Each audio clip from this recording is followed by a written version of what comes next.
Sage Carroll will drive for Alpha Prime Racing in 2022. Josh Bilicki will be revealing his plans this coming Monday. And we have more updates on the LG Coin situation in regards to another sponsor that has come into play.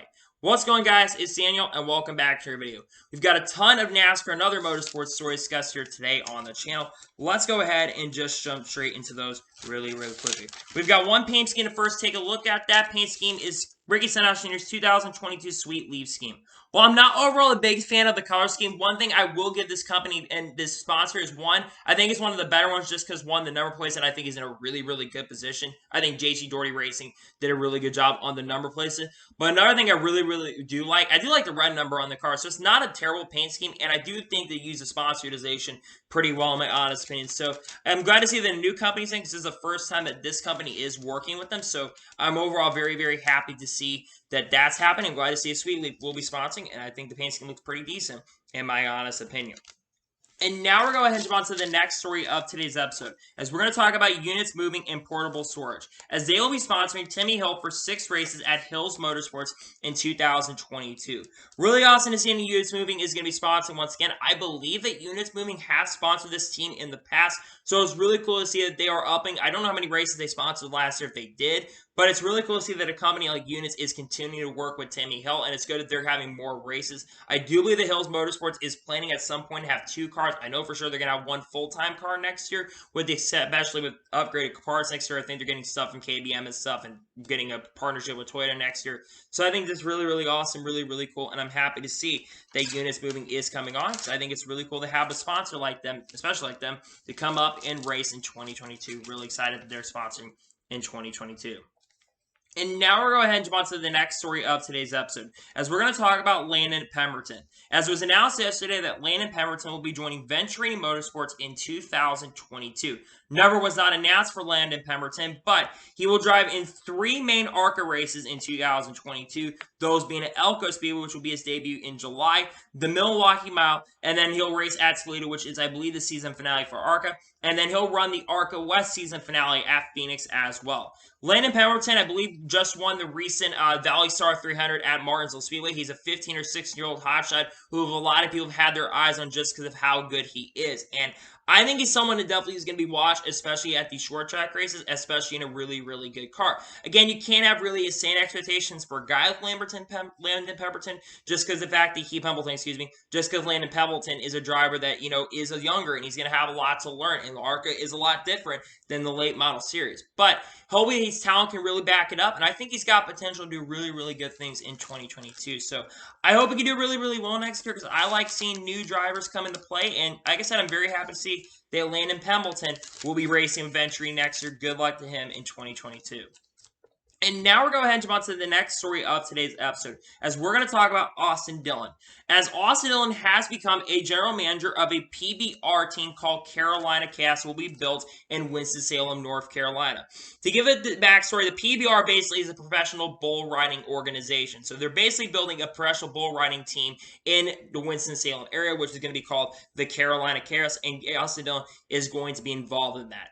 This is really awesome in my opinion. I also do believe that Rich Choice Racing is involved with this in some aspect as well, along with Austin Dillon. But this is something, I don't think Austin Dillon has been a general manager really of anything, and I think that he will do a really good job in the biz side of things, helping out this. So I think this is really awesome. I think it's really cool, and I'm glad to see that Austin Dillon is getting involved with something else right now. I think it's awesome to see that, and I'm happy to see that Austin Dillon has gotten involved. That it's really cool, in my honest opinion. And now we're going to go ahead and jump on to the next story of today's episode, as we're going to talk about Speedway Motorsports Incorporated, as they announced some promotions from pretty high-key individuals in the Speedway Motorsports Incorporation. First thing that was announced is that Speedway Motorsports has promoted Mike Birch, who's basically right-hand man of Marcus Smith. He has been promoted to CEO of the company, which I believe puts him second in command of the company. They also announced that Jerry Cobble, who's basically the EVP and Vice EVP and GM of Bristol Motor Speedway, has been announced as the president of Bristol Motor Speedway. Now, to give updates on Mike Birch and Jerry Cobble, Mike Birch is one of the people that's kind of involved with making the schedules for NASCAR and gets involved with what what kind of venues they're going to go. So he's kind of involved with what goes on in regards to tracks like why Circuit America's on the schedule and other tracks like North Wilkesboro. He's involved in helping with schedules in regards to NASCAR. Jerry Caldwell has basically been managing Bristol Motor Speedway for a couple years, and I think Bristol Motor Speedway has done excellent and a really, really good job. And he's also been involved with helping trying to get National Fairgrounds back on the NASCAR circuit and on the NASCAR schedule. So I think that these are really, really good promotions, and I think that this is going to help Speedway Motorsports incorporate it. And they're trying to make some major, major moves over at Speedway Motorsports Incorporated right now. And I think bringing both these guys and promoting both those guys up to bigger points of power, I think is really, really awesome. I'm glad both these people have promoted in the company.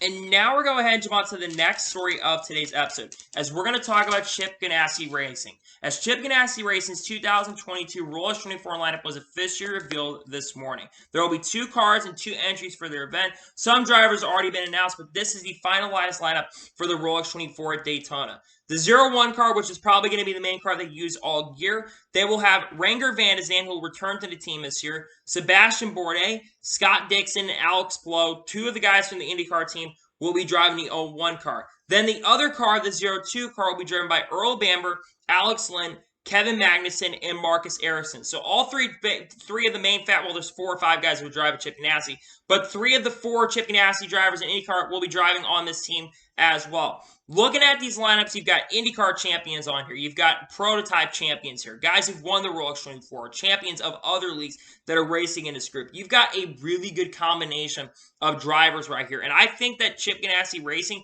in all seriousness, has a very strong possibility and a very strong shot of winning this year's Rolex 24 at Daytona. I think, especially with how good that, like I said, the combinations are, I think that this team is going to overall be a major, major threat to win the Rolex 24 at Daytona. So, like I said, I'm very, very happy to see that they are competing in the Rolex 24 at Daytona. And glad to see Chip Ganassi is not only just bringing 1 car, because there have been fears they were only going to bring 1 car, but it's really cool to see that Chip Ganassi Racing is back to the true form of having 2 cars at the Rolex 24. I think they've got a really, really good shot of winning it. So I think they're Cadillac in this year. I think they've got a really good chance of winning the Rolex 24. People need to keep your eyes on this team, especially with these driver combinations. I think they've got a very strong possibility and a very strong chance of winning the Rolex 24 at Daytona. So that's really awesome. I'm glad to see that they're going to have multiple cars this year in 2022.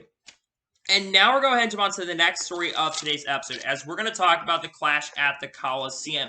Now, there have been a lot of concerns in regards to the clash at Coliseum, considering the rise of the COVID-19 pandemic here, especially over the last few weeks. There's been a massive spike in COVID-19 cases with the Omicron variant. There's been a massive spike in COVID-19 cases. And someone asked in regards to what the plans are for the clash at Coliseum, and multiple reporters have come out and say that the NASCAR is still planning to run the clash at the LA Coliseum, and they're currently paving the track.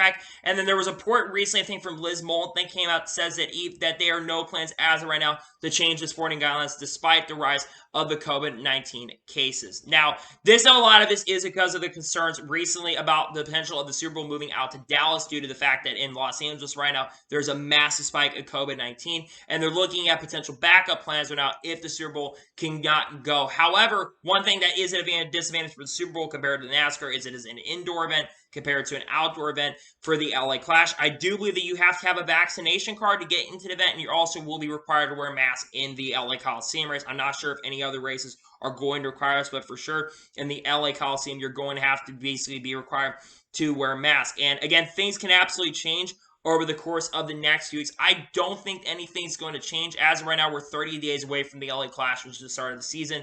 The big question is, though, if the LA Clash race is to move, I would say the Daytona probably be where it would take place. However, I think that the clash at the LA Coliseum is still going to happen. I don't expect any issues in regards to that. So we'll have to wait and see what happens, and things can change over the next couple weeks. We still have more and more people, a lot more people get infected, and NASCAR may have to make a decision. I think a lot of decision, of course, is going to come from what happens with the Super Bowl. However, I don't think that we're going to see any changes in regards to that. So that's the update. We'll probably have to talk more about this long-term down the road, but that's the update in regards to the clash of the LA Coliseum and the potential concerns around that. And now we're going to go ahead and jump on to the next story of today's episode, as we're going to talk about the Daytona Xfinity Series race. As someone asked Dustin Albina on what the situation is, how many cars they're expecting for the Xfinity race at Daytona, and he says they're expected to be at least potentially up to 50 Xfinity Series cars on the entry list at Daytona for the Xfinity Series. That is a lot. And considering the Cup Series is having potential issues of shortages in regards to their interest, the fact that the Xfinity Series may have 50 entries for the Daytona Xfinity Series, between 45 to 50 cars showing up for that, that is absolutely crazy. I think there's already been 33 cars that have been confirmed and expected to be a full field throughout the year. And you think about it, they're only running, I believe they're only going to have 36 cars allowed to run the Daytona race. Now, maybe NASCAR for Daytona, they can increase for the Xfinity and Truck Series races, but the Truck and Xfinity Series, they're expected to have insane numbers of entries. I think there's been 26 or 27 trucks that have been confirmed for the truck race at Daytona, and for the Xfinity Series race, there's been 33 cars confirmed, with many, many more expecting to be announced here in the coming days. You've got multiple driver announcements that have been on the way as we speak right now, and I think it's really cool to see the Daytona Xfinity Series race, that there's more entries that are going to be showing up for that. The more entries you get in this event, I think the better it's going to be for the Xfinity Series. I remember back in the day, I think it was like many, many years ago, where, well, I wasn't a fan at the time, but back in the day, they used to do like duels of like Charlotte to determine who would get into the event, just because so many cars would show up for the NASCAR Xfinity Series. And it's really great to see that you're having so many entries that are going to be competing in these events. It sucks the Cup Series can't have any like popularity for their number of events, but I think it's really, really cool and really, really awesome that the Daytona Xfinity Series race is going to have a ton of entries showing up for their events. So this is really, really awesome, really, really cool, and I'm glad to see that we're going to see a ton of entries at Daytona. I think it's really, really awesome in my honest opinion. And now we're going to go ahead and jump on to the next story of today's episode, as we are talking about Spencer Boyd. As it was announced this morning, that Spencer Boyd will be returning to Young's Motorsports in 2022, driving the number 12 truck. For the last year, Spencer Boyd has driven the 20 truck, including when he won his first career NASCAR Camp Pro Truck Series race, albeit in controversial fashion, at Talladega Superspeedway in the number 20 truck, but he'll be moving into the 12 truck in 2022. It's really cool to see that Spencer Boyd is coming back. I know that Spencer Boyd's stats at this team have not been really that impressive, because again, like, let's be honest, his stats have not been entirely that impressive. However, I do think Spencer Boyd has quite a bit of talent. I've seen his time when he drove for SS Greenlight back in the day in the 76 car, and he actually did pretty decent with that company, and he finished top 25s and top 30s with the teams, and he has some decent runs with Young's Motorsports. Again, he hasn't been really that great in 2021, but having a guy like Spencer Boyd, who's an old school racer, who's been racing for quite a bit of time, returning to the team, I think is really awesome. It's going to give experience, especially for a guy like Jesse Little coming into the team, and possibly Kaz Grall, who could be coming into the team in 2022 as well. We're not sure where he's going next year, but a lot of people believe that Kaz Grall is going to be going to Young's Motorsports in 2022. But I think Spencer Boyd coming back to the team is overall going to be a much more positive thing than a negative thing. And I'm glad to see at least he's coming back to the team next year. And again, I'm wishing him the best luck going into 2022, and hopefully Spencer Boyd can do well enough to get a good year in this 12. I think the goal for Spencer Boyd going into 2022, he needs to go out there and contend a little bit more than he has. He needs to make sure, one, he makes every single race, and number two, he needs to finish a little more consistently around the top 30 range. I know a little bit high expectations considering Young's Motorsports did not overall have a really, really good year, but I mean, Chris Ryder points a little bit better than him, and I saw Tate Fogel even get a win in 2021, albeit in controversial fashion too. But I think that this team has a good chance, and I hope that Spencer Boyd can come in there and do really well. He's probably going to have some really strong teammates next year, and he's probably not going to be the number one driver. So he's going to have to do really, really well next year. He's going to have a lot of pressure on because he's been in this team for 3 years now, and hopefully in 2022 he can do well enough to help this team out in 2022. I think he's got potential to do some of this team, but hopefully he can prove himself in 2022 here in 2022 with Young's Motorsports. And now we're going to go ahead and jump on to the next story of today's episode, as we're going to talk about the Atlanta tire test that took place over the week. Now, the Atlanta tire test, they were testing basically packages right now and doing a tire test for Goodyear. The Xfinity Series tested on Tuesday, and the Truck Series tested on Tuesday. You had Riley Herbst, Ty Gibbs, I think also Riley Herbst, Ty Gibbs. For trucks, you had Grant Enfinger. You had other drivers that tested that as well, but 6 drivers tested for that. And on Wednesday and Thursday, you had 3 Cup drivers that tested for that event. Kurt Busch for Toyota, Ross Chastain for Chevy, and Chris Buescher tested for Ford.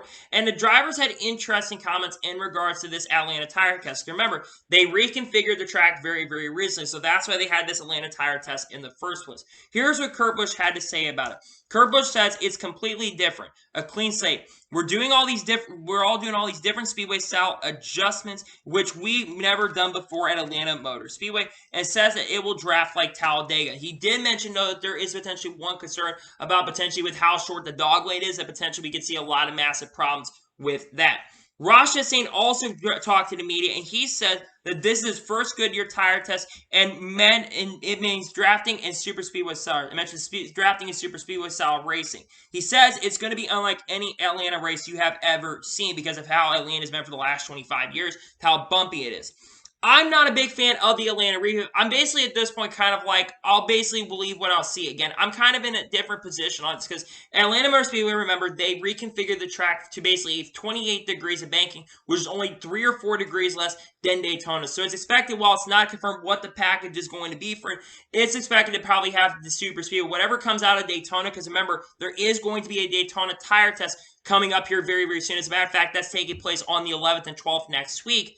We've got that coming up. They're probably not going to know entirely what package is running Atlanta until then, but the drivers had some very, very interesting comments. Again, they definitely have their concerns for sure, and I have my concerns considering how high the banking is, and with how short that dog leg is and how short the front stretch is. That's something I'm really, really concerned about. I'm not sure if they're going to, I don't think they tested any higher horsepower on those specific packages, but the comments are definitely interesting in regards to the Atlanta tire test on what packages they're specifically running for that event. So I'm very interested to see how the racing will be for that. I'm not sure if it's going to be good or not going to be bad, but those are the comments from the Atlanta tire test that took place this week, and those comments are definitely interesting in my honest opinion. And now we're going to go ahead and jump on to the next story of today's episode, as we're talking about Jacques Villeneuve. Now, Jacques Villeneuve is planning to test the next-gen car for Team Hesburgh at Daytona this upcoming week on the 11th and 12th.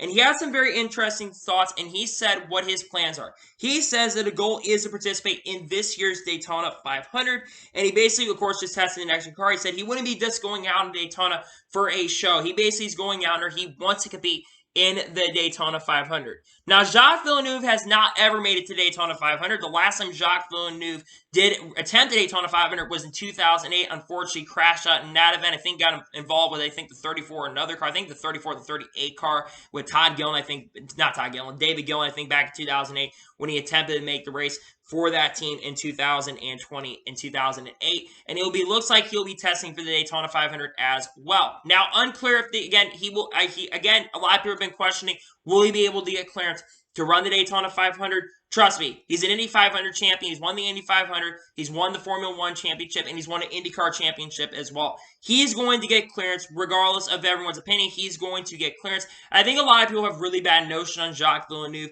just because of the fact that Jacques Villeneuve had his issues, of course, on the racetrack, basically in 2012, taking out Danica. And, of course, there's a little bit of stupid movie made in 2011 at Road America. However, it's really cool to see as Jacques Villeneuve is looking to get back into NASCAR. He has been racing in the Euro Series. He did that, I think, the last couple years, and it's why he's potentially going to be driving for this team. And, again, it's very likely now that he's going to drive for this team at the Daytona 500. And I'd like to see, and again, I want to see Jacques Villeneuve do extremely well this year. I hope he can do really good at these tests because I want to see him be able to go and race the 500. Having a legend like him come back to race, and what's really been cool is having all these drivers who used to race in NASCAR back in the day coming back. You've got Boris Said, who's looking at potentially running in multiple road course races. That's pretty much confirmed at this point. We're just waiting on sponsorship for that. And of course, you got Carl Edwards, who's also been interested in the next gen car, albeit he's just said he's interested. He's not planning to come back. You've got Carl Edwards, who said he's interested. You look at some of these drivers that are looking at it right now, seeing the increase in horsepower, and you're looking at some of these older drivers that are looking to come back to the sport. And will other drivers come back at some point, like a Greg Biffle? Who really knows? But I think it's really cool to see that Jacques Villeneuve is going to potentially attempt Daytona 500. If the test goes well, he will probably attempt the Daytona 500 because Maurice Haismans, unfortunately for him, he's not eligible right now because, again, he doesn't have any super speedway races. He does, of course, have road course races, which he's going to be able to run because they're planning to run all the road course races. So we're not entirely sure what the entire plans are for the Team Hesburgh organization going into 2022, but Jacques Villeneuve will be testing the next-gen car at Daytona for them. I think it's really, really awesome. I'm looking forward to that test for sure. And now we're going to go ahead and jump on to the next story of today's episode, as we're talking about NY Racing. Now, we've talked about NY Racing quite a few times here on the channel, and NY Racing continues to tease their 2022 plans. Now, it's very skeptical, as NY Racing said in the past, that they're going to show up, but they actually have shown a potential test car, so they may be testing the next-gen car here in the coming weeks. We do not know that yet. Now, MI Racing has competed in the NASCAR Cup Series in the past. They actually competed back, I think, in 2018 with J.J. Yeley, and they actually used to be called an organization called Extreme Motorsports, where they had drivers like Travis Quaffle and, of course, J.J. Yeley drive for their teams a couple times. They had Reese Sorensen also drive the 44 for them, attempting to qualify for the Daytona 500 in 2015 as well. But now you've got them potentially trying to make their return in 2022. Now, apparently, a lot of people are going to be skeptical on this, but according to reports, apparently they do have a next-gen chassis, so they could possibly be returning to run in 2022. However, I am a little bit skeptical just because we have not heard any official reports come out in regards to this. However, anything is possible at this point. Again, the fact that they have a chassis is already their head of the ballgame on some of these teams. I mean, Front Row for their third car, they potentially don't have a third chassis right now. There's been talk Rick Ware could run a third car, but we've never heard about them having a third chassis for their third car. So we really don't know what's going on in regards to that. But the fact that they are teasing their plans for 2022 is absolutely interesting, and I'm not, again, I would not be out with them. They would not be out of the question if they are going to potentially, of course, run next year in 2022, this year in 2022. I mean, we're 44 days from the Daytona 500. We're counting down to that right now, and a lot of these entries are getting ready to be finalized, and again, it's still very possible they're going to show up. We're just going to have to wait and see if they do officially show up. What driver, of course, that's another question. If they were to show up, what driver would they go with? I'm going to assume Ryan Newman or Raja Karuf, because Ryan Newman is, of course, they do follow Ryan Newman on Instagram, and Ryan Newman does not have anything right now for 2022. J.J. Yeley is another driver just because J.J. Yeley has driven for this team in the past, and that's one driver I'm speculating would potentially get into that ride for 2022. So we're going to have to wait and follow. We're going to have to continue following the story and wait what happens in regards to that. But it's definitely interesting that MR Racing continues to tease their 2022 plans. There'll probably be more on that if they do end up showing up in 2022. I think our really decision if they do show up is that they do show up at the test here in the coming days. And now we're going ahead and jump on to the next story of today's episode, as we're talking about Kurt Busch and Jimmie Johnson. Now, Kurt Busch was recently interviewed by Motor Sports, and he says that Kurt Busch predicts that Jimmie Johnson will shine at the Indy 500 and all IndyCar ovals in general in 2022. Now, for those who don't know, Jimmie Johnson will be competing in the full IndyCar Championship in 2022. And one thing that's interesting is Kurt Busch actually has competed in the Indianapolis 500, and he did compete in it in 2014, and ended up finishing in a respectable 6th position for the Andretti Autosports Group, and also won the Rookie of the Year honors for the Indianapolis 500 as well. That deal basically had been finalized a couple years before, because there had been talk that Andretti was going to come over to NASCAR if Dodge was going to return to NASCAR in 2013, but unfortunately Dodge never returned back, and Andretti's plans to come to NASCAR unfortunately never ended up coming to fruition. But Kurt Busch, like I said, is ran the Indy 500. And Jimmie Johnson, of course, he'll be running the Indy 500 in 2021 as 22 as well. Of course, he's going to have to qualify for that event with how fast the Chip Ganassi Racing cars have been, especially over the last year. I mean, they were, I think, on the first 3 positions, I think, on the front row. I think, like, 2 of the cars ended up on the front row this year. They, I think, will be in really good shape to end up. I think Scott Dixon won the pole this year, if I remember correctly. So I think that this team is going to be a threat to watch. And Jimmie Johnson, I think, will, again, Jimmie Johnson's rookie year in IndyCar did not go very, very well. But I will say that as the year progressed, he got much more acclimated and much better. And he tested in IndyCar Texas and did very well, had 3rd or 4th best fast times, had to qualifying. He had the 3rd or 4th fastest times in the qualifying, would have had 3rd or 4th best in the qualifying sessions, and would have qualified extremely well. And apparently the IndyCar test, the Indy 500 test, went extremely well for him when he and Romain Grosjean were testing together. And Kurt Busch, a guy who's been one, I think, a world generation talent, who will, of course, be driving 2311 this year. But Kurt Busch knows what he's talking about. And I know these two have had issues in the past, back in the day. But I think Kurt Busch respects what Jimmie Johnson is doing. And I actually agree with Kurt Busch here. I believe that Jimmie Johnson will be a championship threat in 2020. Not championship threat. Excuse me. I think he will be much more of a threat on the ovals this year. I think Jimmie Johnson will potentially get a podium on oval. I know it sounds crazy considering he struggled on the road course tracks, but I think that by the end of 2022, Jimmie Johnson will be a force to be reckoned with in 2022 in IndyCar in some sort of way. I'm not saying he's going to win races, but I think he's going to be more consistent, because he was getting around the top 15, and not just there on strategy. he was getting up there on top 15 in speed. So he was drastically improving throughout the year. Remember, at one point, he was like a second or 2 seconds off of the leader's pace, and then he was really cutting that pace down and was pretty competitive near the end of the year. He was getting aggressive at Laguna Seca. I think he finished like had like a 17th or 18th average by the end of the year. So he was really starting to drastically improve throughout the season. So I think it's really, really exciting, really, really cool. And again, it's cool to see that Kurt Busch has some really good things to say about Jimmie Johnson. And I hope that Jimmie Johnson can do well in 2022, as I think it'd be really great for the sport if a driver like Jimmie Johnson can do well in 2022. And now we're going to go ahead and jump on to the first of 3 major stories of today's episode, as we're talking about Sage Karam. As was announced yesterday, that Sage Karam will drive for Alpha Prime Racing in 2022, driving the number 45 car, and he's expected to drive 12 to 16 races, and his debut will come at Atlanta Motor Speedway. Sage Karam, of course, is a driver that's well known for racing IndyCar for many, many years, and in 2021 made his toes into the NASCAR Xfinity Series and ran a Truck Series race as well. Had a pretty impressive run at Indy Road Course, and didn't do it go as good, but he had a pretty decent run at Indy Road Course, and he, of course, ended up finishing, I think, in like top 15 at the Bristol Motor Speedway in his first oval race, and did impressive and stayed on the lead lap throughout the event, and did pretty well in that 31 car, albeit there was a lot of crash that happened that really helped his finish. But he ended up doing really, really well at the end of the day in the 31 car for Jordan Anderson. And in the Truck Series race in Martinsville, he had a top 30 going, and it's not really that bad considering the truck he was in. And let's be real, Jordan Anderson's trucks are not as good as their Xfinity Series cars because they have a really good partnership with RCR in the Xfinity Series right now. Compared to their trucks, they're kind of on their own and have had multiple drivers in that team.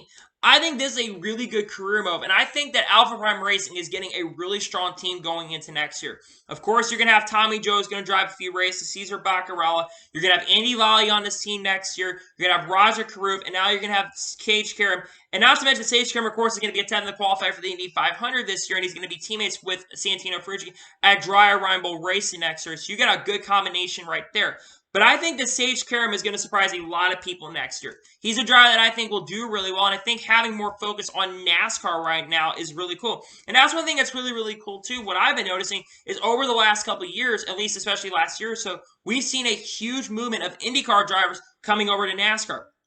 James Davison, who's driven the last two, basically majority of the last 2 years. He's driven most of the races for the last 2 years. You've got Santino Ferrucci, who drove quite a few races in NASCAR Xfinity Series competition this year. You've got Sage Karam has come over. You've got Marco Andretti, who possibly could be running in the NASCAR Xfinity Series in 2022 in a second SHR car. And, of course, you've had James Hinchcliffe and Daniel Ricciardo, who have been interested in potentially coming over to run in NASCAR. So I think it's really, really cool to have a driver like Sage Karam coming over. Now, what are my expectations for Sage Karam going into 2022? Sage Karam, of course, is going to be, for me, I want to see how Sage Karam can do. I think Sage Karam is just going to have to go out there, though, and learn what he can do behind the wheel. If he can do really well behind the wheel in this 45 car, I think it'd be really, really good. I think it's going to be a learning experience. I think Sage Karam, though, will get at least 1 or 2 top 15s, especially maybe on the road course, especially on potentially the road course races, if, of course, he does run this car right there. And then if maybe, of course, he will potentially get some top 20s as well. And just to note, the 45 car is also going to be a full-time entry in 2022. There are other drivers that are potentially going to drive this 45 car. We don't entirely know who is going to be driving this 45 car, but I think Sage Karam coming this ride is a really, really big pickup, and it just shows that there is a little bit of a resurgence of open-wheel drivers coming through. Now, they're not taking up full rides, which is really, really good. It's good to see that talent is getting rewarded from the NASCAR side of things, but it's really cool to see that Sage Karam is going to be returning in is going to be driving once again in Xfinity. There have been talk he was going to. I thought he was going to be going to Jordan Anderson Racing because Jordan Anderson liked this post on Twitter. But I think it's really cool to see that Sage Karam is going to be returning to the NASCAR Xfinity Series 2022, and hopefully he will do very, very good in 2022. And now we're going to go ahead and jump on to the next major story of today's episode, as we are talking about Josh Bilicki. As Josh Bilicki on Twitter is officially teasing his 2022 plans, and he's going to be revealing his 2022 plans on my birthday, January 10th, 2022, this upcoming Monday. Now, we do not know officially where he's going. However, multiple reports have indicated that he will not return to Rick Ware Racing in 2022, and he's expected to go to Spire Motorsports in 2022, driving the number 77 car. Unclear if it's going to be full-time or part-time, but it is believed that he will drive full-time with this team in 2022. And he will have insurance claim also sponsoring him in 2022, so he does have some funding going with him over to Spire Motorsports. If it does end up coming to fruition, he will have full funding for this team in 2022 as well.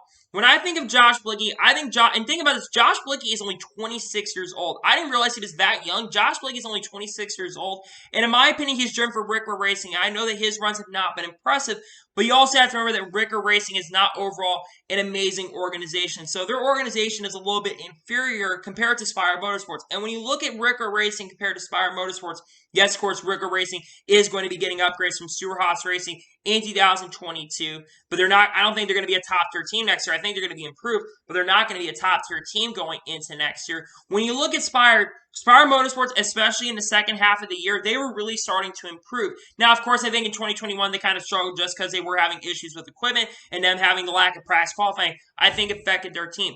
But you look at a driver, especially like Corey LaJoie.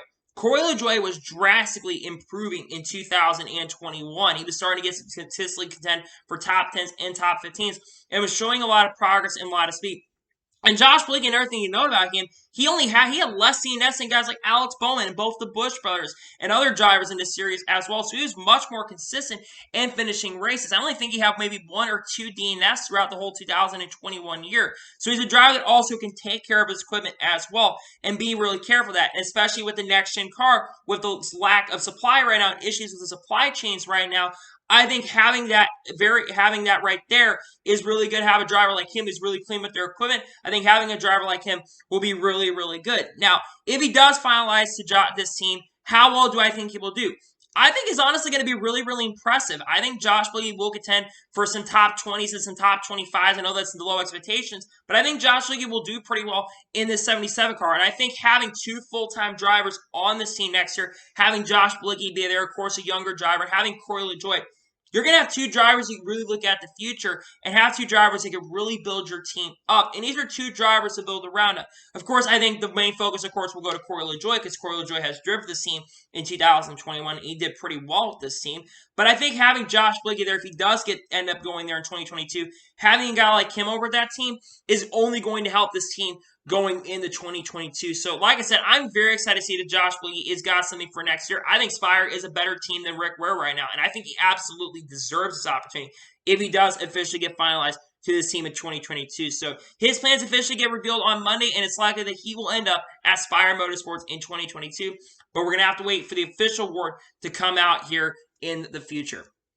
And now we're going to go ahead and jump on to the final major story of today's episode, as we're going to talk about more about the LGB coin and Brandon Brown's situation. Now, this was first reported by James Kudelis. Joseph Strigley, who works at TobyChristie.com, he says that James Kudelis, when asked an AMA, says LGB coin is making sure Brandon Motorsports has at least $5 million to run in 2022 to make sure they do have enough funding for next year. Hopefully that funding does come through. If he does truly have $5 million, at least he's doing something good right there. The way that James Kudelis has kind of handled himself, especially on Twitter recently, he's not really handling himself very, very good. He's planning to sue NASCAR for this situation, the Brandon Motorsports situation. To give a backstory on everything that has been going on with this Brandon Motorsports situation and the Let's Go Brandon coin situation, had been originally revealed about a week ago, right before New Year's happened, that there had been a sponsor that was supposed to be sponsoring Brandon Brown for all 33 races in 2022. Then NASCAR did not approve it at the time. Then there was back and forth where emails came out where basically they showed emails, and there had been kind of proof of an email that came out a few minutes before. And then NASCAR finally decided they were not going to be approving the sponsor for 2022. And then James Kudelis, of course, then said he was planning to sue NASCAR for a lot of money, which I don't understand why James Kudelis is trying to sue NASCAR. If a company like AT&T, who tried to sue NASCAR after the whole sprint debacle in 2008, 2009, if they cannot win their court case, how can a company like this, where LGB coin is kind of a meme coin and a company that was kind of going to be a scam anyways, and let's be for real, they were not going to have sponsorship for 2022 anyways, that was going to be an issue regardless of that. But now we've got another little bit of update on this situation, and it's actually a sponsor that won with Brandon Brown in 2022. So the owner of Larry's Hard Limited, I think the guy's name is Vic, he confirmed that they are not going to be sponsoring Brandon Brown in 2022. He released a statement saying, basically released a statement, and honestly, I thought the statement in the video, he did a really, really good job of keeping it clean. He did a really, really good job of not throwing Brandon Brown under the bus. Main point he said in this statement, there was a statement that you guys are seeing on the screen right now. He says mistakes have been made in regards to choosing a full season sponsor instead of sticking with the companies that got him to victory lane. And then he basically said mistakes were made in regards to money, and unfortunately, corrupt money or something like that. Money cannot always buy you happiness. I think that's something he said in that, if I'm not mistaken. And then, but he did also say that he does not blame Brandon for what happened right there. And he really doesn't blame Brandon for the whole situation at all. And he says that Brandon is still going to be a brother to him. I think the guy that owns the company is telling the truth. I would not be surprised if Brandon Brown looked at it. And he doesn't entirely blame Brandon. He had a potential full season sponsor that was going to sponsor him for the full entire season. I don't think Larry's Hard Lemonade was going to have enough money to continue. Now, one thing to very importantly note is Larry's Hard Lemonade is going to continue sponsoring NASCAR. They're still going to be involved with NASCAR. They're just not going to be supporting Brandon Brown in 2022. Maybe they'll go support another driver. Maybe they'll go support Matt DiBenedetto for all we know. Maybe they'll go down to the Truck Series and maybe sponsor Matt DiBenedetto for all we care, or some other driver. Maybe they're going to be looking at a driver like Bailey Curry or someone else to sponsor him in 2022.